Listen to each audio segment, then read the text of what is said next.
আমরা মানুষ, আমরা উই আর ইন্টেলেকচুয়াল বিং, আমরা হচ্ছে বুদ্ধিবৃত্তিক প্রাণী। অর্থাৎ আল্লাহ তাআলা আমাদেরকে ফ্রি উইল দিয়েছেন, আমাদেরকে ক্রিটিক্যালি থিঙ্কিং করার সুযোগ দিয়েছেন, বিচার, বুদ্ধি, বিবেক, কমন সেন্সকে কাজে লাগানোর সুযোগ আল্লাহ তাআলা আমাদেরকে দিয়েছেন। এবং এজন্যই আল্লাহ তাআলা আমাদেরকে আশরাফুল মাখলুকাত বানিয়েছেন। এবং চিন্তা আর বিবেককে খাটানোর জন্য আল্লাহ তাআলা মহামূল্যবান একটা অঙ্গ আল্লাহ তাআলা আমাদেরকে দিয়েছেন, সেটা হচ্ছে ব্রেইন, আমাদের মস্তিষ্ক। এটাকে কাজে লাগিয়ে, কমন সেন্স কাজে লাগিয়ে আমরা পৃথিবীতে সভ্যতার পর সভ্যতা নির্মাণ করেছি। পৃথিবীতে মানুষ ছাড়া অন্য কোনো প্রাণী কি এটা করতে পেরেছে?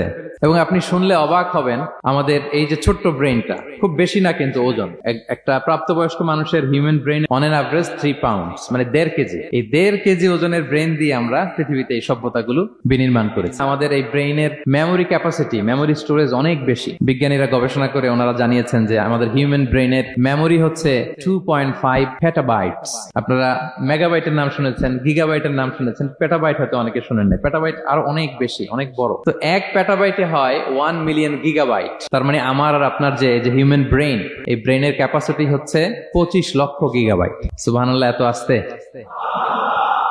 তো এই বিচার বুদ্ধি, বিবেক বুদ্ধি, এগুলোই আমাদেরকে পশু থেকে আলাদা করেছে। পশুর কিন্তু এই ইন্টেলেক্ট নাই, বিচার বুদ্ধির ক্ষমতাটা তাদের নাই। আমাদের ফ্রি থিঙ্কিং করার সুযোগ আছে, আমাদের ইন্টেলেক্ট আছে, আমাদের ইন্টেলিজেন্স আছে। আমরা আমাদের সিদ্ধান্তগুলো নিজের মন মতো করে নিতে পারি। এজন্য আমরা হচ্ছে আশরাফুল মাখলুকাত।